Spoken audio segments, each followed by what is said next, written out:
Tony Hawk is going to the Olympics to be a skateboard mentor. The 56-year-old legend has been talking about his upcoming trip to Paris, France for the Olympics as a helper and mentor to the athletes. So, what do you think this says about Tony Hawk? That he still has that fire for skating. It never left him. And honestly, he was when I was in my skateboarding era, he was one of my big inspirations. I had one of his skateboards. I think I still might have one of them, but I had one of his skateboard around that time, and man, he was an inspiration for sure. Yeah, street and park skateboarding will be in the Paris Olympics this summer again. And last time in 2020, it was the home nation of Japan who brought home 5 skateboarding medals. And Corey Juno got a bronze medal, and Jaeger Eaton got a bronze in the street for the United States. And we don't know who's going to be on the team yet, but who do you think the U.S. or do you think that the U.S. will perform better this year? Yeah, if Tony Hawk is going to be coaching and mentoring the U.S., then yeah, most definitely, because he's been in there, he's been skating for years, and he knows certain accolades and certain things that maybe those other people, Paris or whoever, might not know. You know, so definitely.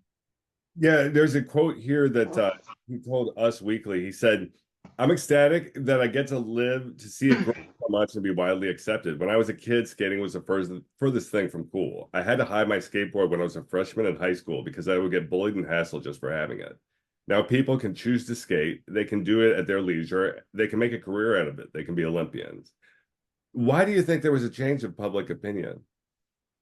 Um, I think like I said, he was able to make that negative into a positive. The fact that he was being bullied at that time, and now he's one of the biggest skaters to ever skate in life. That just goes to show you don't dictate your life based off of how it starts. You dictate it off how you finish it. So he finished it amazing, and yeah, man, it's great to see. Yeah, I agree. And I think he probably has something to do with the fact that it's now become cool because he was definitely the Michael Jordan of skateboarding, if you look. Yeah, I mean, he made it cool. Honestly, he set the tone for the rest of these young skaters. He's to the point where rappers like Lil Wayne skates and all of these different people skate. So it's a major trend now.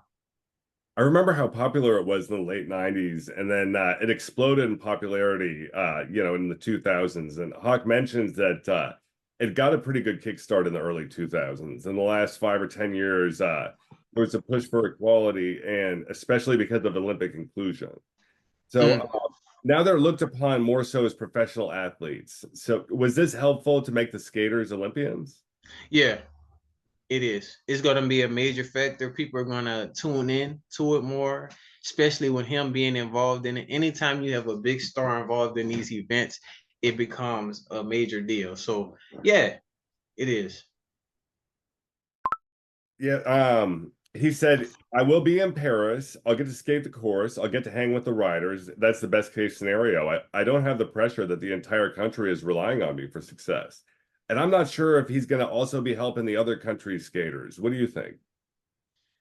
Uh, I don't know. It really depends on him. Like I said, if he might, but like I said, if do I think he should? No, I think he should definitely stay loyal to US. But a lot of people will say, their opinions and things, but I don't think so. Yeah, he took an interesting approach as a mentor. He was saying, they're all so different, but he tries to give them tips in terms of keeping their tricks variety. And he Hmm. said that at some point in his life, he realized that if he goes and works on a skate routine and does it to the point where it becomes boring, then that's when he knows he's going to make all the tricks, no matter what the pressure is. And this sounds like a Tom Brady quote or maybe LeBron James. Is that what it takes to be the best? Yeah, it does. Yeah, you have to face adversity. You have to, go through pressure, and that's kind of what Tom was saying in one of his podcasts. Not you got to be the best when you're not doing so good and when things are going bad too. So I think that applies with everybody. I feel like that's why those guys play so hard. LeBron, him, they're like the different type of human beings. Yeah, it'll be interesting to see how the U.S. athletes perform. Y'all, please let us know in the comments. Yeah, for sure. Definitely. I can't wait to see it. And up next, J&J Sports coming to y'all with more in 2024.